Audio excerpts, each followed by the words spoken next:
ನೇತ್ರಾವತಿ ನದಿ ತೀರದಲ್ಲಿ ಶವ ಹೂತಿಟ್ಟ ಪ್ರಕರಣಕ್ಕೆ ಸಂಬಂಧಪಟ್ಟಂತೆ ಈ ಕೇಸ್ಗೆ ಈಗ ಟ್ವಿಸ್ಟ್ ಮೇಲೆ ಟ್ವಿಸ್ಟ್ ಸಿಗ್ತಾ ಇದೆ. ದಿನ ಕಳೆದಂತೆ ಪ್ರಕರಣದಲ್ಲಿ ಹೊಸ ಹೊಸ ಟ್ವಿಸ್ಟ್ಗಳು ಬರ್ತಾ ಇದೆ. ಈಗ ಈ ಪ್ರಕರಣಕ್ಕೆ ಮತ್ತೊಂದು ಟ್ವಿಸ್ಟ್ ಸಿಗ್ತಾ ಇದೆ. ದೂರುದಾರ ಹೆಣ ಹೊತ್ತಿದ್ದು ನೋಡಿದ್ದಾಗಿ ಇಬ್ಬರು ದೂರು ಕೊಟ್ಟಿದ್ದಾರೆ. ಅನಾಮಿಕ ದೂರುದಾರ ಏನಿದ್ದಾರೆ ಆತನೇ ಹೆಣ ಹೂತಿದ್ದಾನೆ ಅಂತ ನಾವು ನೋಡಿದ್ದೀವಿ ಅಂತ ಇಬ್ಬರು ದೂರು ಕೊಟ್ಟಿದ್ದಾರೆ. ಹೆಣ ಹೊತ್ತಿದ್ದು ನೋಡಿದ್ದಾಗಿ SITಗೆ ಇಬ್ಬರು ದೂರು ಕೊಟ್ಟಿದ್ದಾರೆ. ಇನ್ನು ದೂರು ಸ್ವೀಕರಿಸಿ ಪೊಲೀಸ್ ಠಾಣೆಗೆ ದೂರು ನೀಡೋದಕ್ಕೆ SIT ಅಧಿಕಾರಿಗಳು ಸೂಚನೆ ಕೊಟ್ಟಿದ್ರು. ಆಯಿತು, ನಿಮ್ಮ ದೂರೇನಿದೆ ಇದನ್ನು ನಾವು ಸ್ವೀಕರಿಸ್ತೀವಿ, ಆದರೆ ನೀವು ಧರ್ಮಸ್ಥಳ ಠಾಣೆಗೆ ಇದಕ್ಕೆ ಸಂಬಂಧಪಟ್ಟಂತೆ ಪ್ರಕರಣ ದಾಖಲು ಮಾಡಿ ಅಂತ SIT ಅಧಿಕಾರಿಗಳು ಸೂಚನೆ ಕೊಟ್ಟಿದ್ರು. ಹೀಗಾಗಿ ಈಗ ಪೊಲೀಸ್ ಠಾಣೆಗೆ ದೂರು ದಾಖಲಾಗಿದೆ. SIT ಸೂಚನೆ ಕೊಟ್ಟಿರುವ ಹಿನ್ನೆಲೆಯಲ್ಲಿ ಇಬ್ಬರಿಂದ ಪೊಲೀಸ್ ಠಾಣೆಗೆ ದೂರು ದಾಖಲಾಗಿದೆ. ದೂರುದಾರ ವ್ಯಕ್ತಿಯನ್ನ ಗ್ರಾಮಸ್ಥರಾಗಿರುವಂತಹ ನಾವು ಗುರುತಿಸ್ತೀವಿ. ಯಾರು ದೂರುದಾರ ಇದ್ದಾನೆ ಆತನನ್ನು ನಾವು ಗುರುತಿಸ್ತೀವಿ. ಬೇಕಾದರೆ ಆತ ರಹಸ್ಯವಾಗಿ ಜನರಿಗೆ ಕಾಣದಂತೆ, ಅಂದರೆ ಜನರಿಗೆ ಗೊತ್ತಾಗದ ರೀತಿಯಲ್ಲಿ ಬಂದು ಗ್ರಾಮದ ಕೆಲವು ಕಡೆಗಳಲ್ಲಿ ಶವಗಳನ್ನು ಕೊಂಡೊಯ್ದು ಹೂತು ಹಾಕಿರೋದನ್ನು ನಾವು ನೋಡಿದ್ದೀವಿ. ಆತ ರಹಸ್ಯವಾಗಿ ಹೂತು ಹಾಕಿರೋದಾಗಿ ಭಾವಿಸಿದ್ರೂ ಕೂಡ ಗ್ರಾಮಗಳಲ್ಲಿ ಇಂತಹ ವಿಷಯಗಳು ರಹಸ್ಯವಾಗಿ ಉಳಿಯೋದಿಲ್ಲ.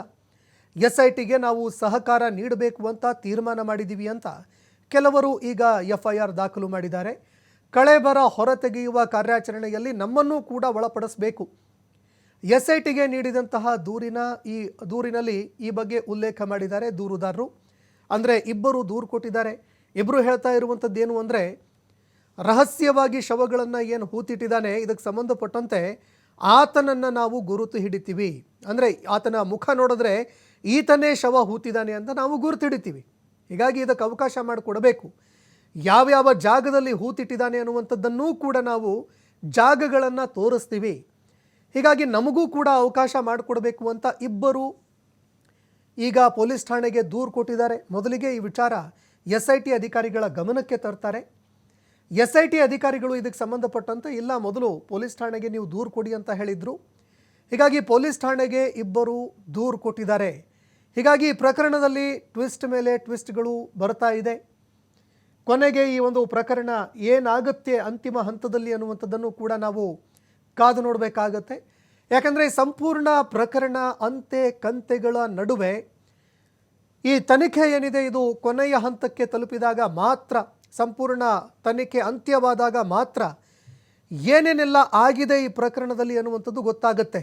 ಎಲ್ಲ ಅಂತ್ಯ ಕಂತೆಗಳಿಗೆ ಉತ್ತರ ಸಿಗುತ್ತೆ. ಹೀಗಾಗಿ ಅನಾಮಿಕ ವ್ಯಕ್ತಿ ಈಗಾಗಲೇ ದೂರು ಕೊಟ್ಟು ಶವಗಳನ್ನು ತೆಗೆಯೋದಕ್ಕೆ ಅಂತ ಹಲವಾರು ಪಾಯಿಂಟ್ಗಳನ್ನು ಗುರುತು ಮಾಡಿದ್ರು.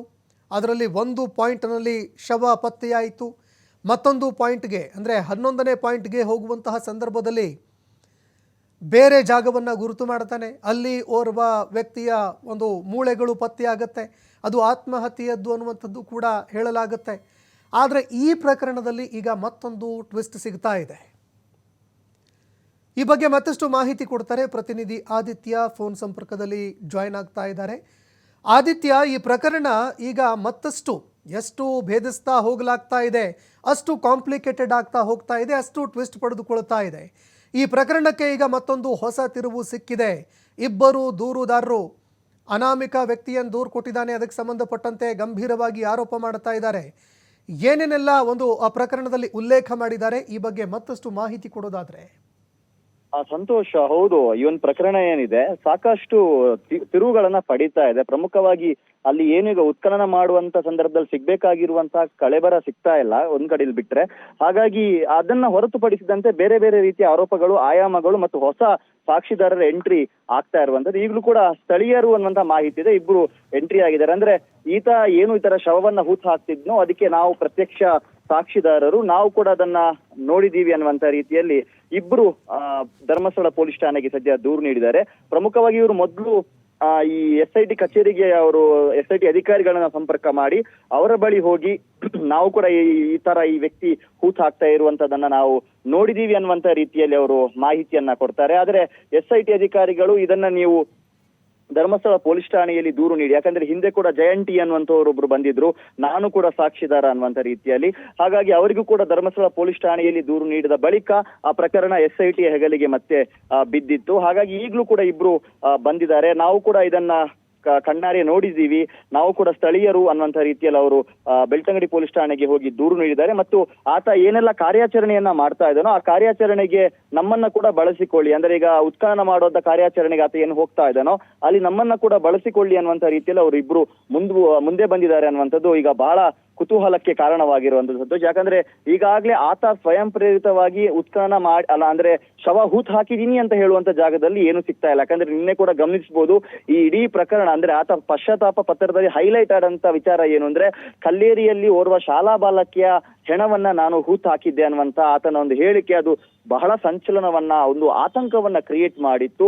ಸೊ ಅಲ್ಲಿ ಏನಾದ್ರೂ ಒಂದು ಸಿಗ್ಬಹುದು. ಯಾಕಂದ್ರೆ ಈಗ ಬೇರೆ ಕಳೆ ಬರಹ ಅಥವಾ ಬೇರೆ ಪಾಯಿಂಟ್ ಗಳಲ್ಲಿ ತುಂಬಾ ವರ್ಷಗಳ ಹಿಂದೆ ಅಲ್ಲಿ ಹೂತ್ ಹಾಕಿದ್ದಾರೆ, ಅಲ್ಲಿ ಬಹಳ ಡೆವಲಪ್ಮೆಂಟ್ ಆಗಿದೆ ಮತ್ತು ಅಲ್ಲಿ ಪ್ರವಾಹ ಬಂತು, ಗುಡ್ಡ ಕುಸಿತ ಆಗಿತ್ತು, ಹೀಗೆ ಹಲವು ರೀತಿಯ ಸಮರ್ಥನೆ ಕಾರಣಗಳನ್ನ ನೀಡ್ತಾ ಹೋದ್ರು ಕೂಡ ಈ ಕಲ್ಲೇರಿಯ ಪಾಯಿಂಟ್ ಏನಿದೆ ಇದು ಈ ಗ್ರಾಮದಿಂದ ಬೇರೆ ಹೊರತಾಗಿದೆ ಮತ್ತು ಅಲ್ಲಿ ಅಂತದ್ದೇನು ಪ್ರಾಕೃತಿಕವಾಗಿ ಹಾನಿಯಾಗುವಂತ ಪ್ರದೇಶ ಅಲ್ಲ, ಅದೊಂದು ಅರಣ್ಯ.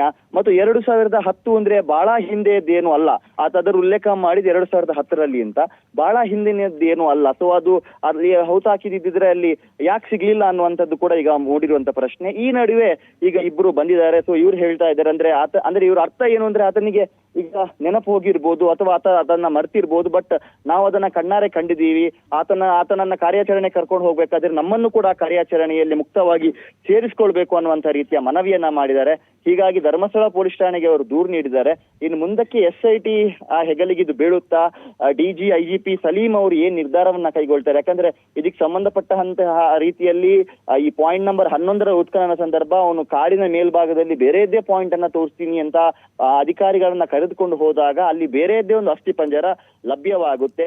ನಾರ್ಮಲ್ ಆಗಿ ನೋಡ್ಬೇಕಾದ್ರೆ ಅದು ಧರ್ಮಸ್ಥಳಕ್ಕೆ ಪೊಲೀಸ್ ಠಾಣೆಗೆ ಹಸ್ತಾಂತರವಾಗಬೇಕಾಗಿತ್ತು ಆ ಕೇಸ್, ಮತ್ತು ಅದು ಕೂಡ SIT ಹೆಗಲಿಗೆ ಬಿದ್ದಿತ್ತು. ಹಾಗಾಗಿ ಇವರ ದೂರು ಕೂಡ SIT ಅಧಿಕಾರಿಗಳು ಸ್ವೀಕರಿಸುವ ಸಾಧ್ಯತೆ ಇದೆ. SIT ಅಧಿಕಾರಿಗಳ ಹೆಗಲಿಗೂ ಕೂಡ ಈ ಪ್ರಕರಣ ಬಿದ್ದು ಅವರನ್ನ ಕಾರ್ಯಾಚರಣೆಯಲ್ಲಿ ಅಳವಡಿಸಿಕೊಂಡ್ರು ಅಚ್ಚರಿ ಪಡಬೇಕಾಗಿಲ್ಲ. ಸಂತೋಷ್, ಧನ್ಯವಾದಗಳು ಆದಿತ್ಯ ನಿಮ್ಮೆಲ್ಲ ಮಾಹಿತಿಗೆ.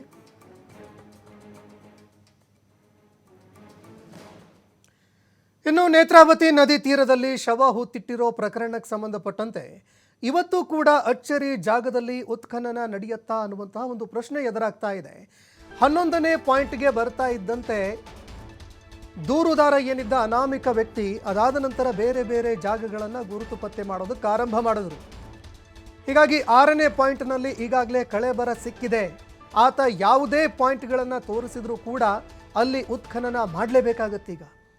ಹೀಗಾಗಿ ಈಗ ಬೇರೆ ಬೇರೆ ಜಾಗಗಳನ್ನು ತೋರಿಸೋದಕ್ಕೆ ಆರಂಭ ಮಾಡಿದ್ದಾರೆ. ಹೀಗಾಗಿ ಇವತ್ತು ಕೂಡ ಅಚ್ಚರಿ ಜಾಗದಲ್ಲಿ ಶೋಧ ಕಾರ್ಯ ನಡೆಯುತ್ತಾ, ಮತ್ತಷ್ಟು ಅಚ್ಚರಿ ಜಾಗಗಳನ್ನು ದೂರುದಾರ ಏನಾದರೂ ಗುರುತಿಸ್ತಾನ ಅನ್ನೋ ಪ್ರಶ್ನೆ ಎದುರಾಗ್ತಾ ಇದೆ. ಪಾಯಿಂಟ್ ನಂಬರ್ 13ರ ಬದಲು ಮತ್ತಷ್ಟು ಜಾಗಗಳನ್ನು ಗುರುತಿಸೋದಕ್ಕೆ SIT ಪ್ಲಾನ್ ಮಾಡ್ಕೊಳ್ತಾ ಇದೆ. ಕಲ್ಲೇರಿ ಬೋಳಿಯಾರ್ನಲ್ಲಿ ಮತ್ತಷ್ಟು ಪಾಯಿಂಟ್ಗಳನ್ನು ಗುರುತು ಮಾಡಲಾಗುತ್ತೆ. ಬಂಗ್ಲೆ ಗುಡ್ಡೆ ಕಾಡಿನಲ್ಲೂ ಕೂಡ ಮತ್ತಷ್ಟು ಜಾಗಗಳನ್ನು ಗುರುತಿಸ್ತೀನಿ ಅಂತ ಹೇಳಿದ್ದಾರೆ. ಇನ್ನು ನೇತ್ರಾವತಿ ನದಿ ತೀರದಲ್ಲಿ ಶವ ಹೂತಿಟ್ಟ ಪ್ರಕರಣಕ್ಕೆ ಸಂಬಂಧಪಟ್ಟಂತೆ ಕ್ಷಣ ಕ್ಷಣಕ್ಕೂ ಹೇಳಿಕೆಗಳನ್ನು ಬದಲಿಸ್ತಿದ್ದಾನ ದೂರುದಾರ ಅನ್ನೋ ಪ್ರಶ್ನೆ ಎದುರಾಗ್ತಾ ಇದೆ. ನಿನ್ನೆ ಪಾಯಿಂಟ್ ನಂಬರ್ 15ರ ಬಳಿಯಲ್ಲಿ ಶೋಧ ಕಾರ್ಯ ನಡೆದಿತ್ತು. 15ನೇ ಪಾಯಿಂಟ್ ಬಳಿ ಬಂದಾಗ ದೂರುದಾರ ಹೊಸ ವರಸೆ ಆರಂಭ ಮಾಡಿದ್ದ. ನಾನು ಹೆಣ ಹೂತಾಗ ಪೊಲೀಸರು ಕೂಡ ಬಂದಿದ್ರು. ಬಾಲಕಿಯ ಮೃತದೇಹ ಪೋಸ್ಟ್ ಮಾರ್ಟಮ್ ಕೂಡ ಆಗಿತ್ತು. ಆ ಒಂದು ಬಾಲಕಿಯ ದೇಹ ಏನು ಹೂತಿಟ್ಟಿದ್ದೆ ಆ ಸಂದರ್ಭದಲ್ಲಿ ಬಾಲಕಿಯ ಹೆಣದ ಒಂದು ಮೃತದೇಹ ಏನಿತ್ತು ಅದರ ಒಂದು ಪೋಸ್ಟ್ ಮಾರ್ಟಮ್ ಕೂಡ ಆಗಿತ್ತು. ಪೊಲೀಸರು ಎದುರಿದ್ದಾಗಲೇ ಅವರ ಸಮ್ಮುಖದಲ್ಲೇ ನಾನು ಹೆಣ ಹೂತಿದ್ದೆ ಅಂತ ಹೇಳಿಕೆ ಕೊಟ್ಟಿದ್ದಾನೆ. ಈ ಹಿಂದೆ ಶಾಲಾ ಬಾಲಕಿಯ ಹೆಣ ಹೂತಿದ್ದೆ ಅಂತ ದೂರುದಾರ ಹೇಳಿದ್ದಾನೆ. ಮೇಲ್ವಿಚಾರಕರ ಸೂಚನೆಯಂತೆ ಹೆಣ ಹೂತಿದ್ದೆ ಅಂತ ದೂರುದಾರ ಹೇಳಿದ್ದಾನೆ.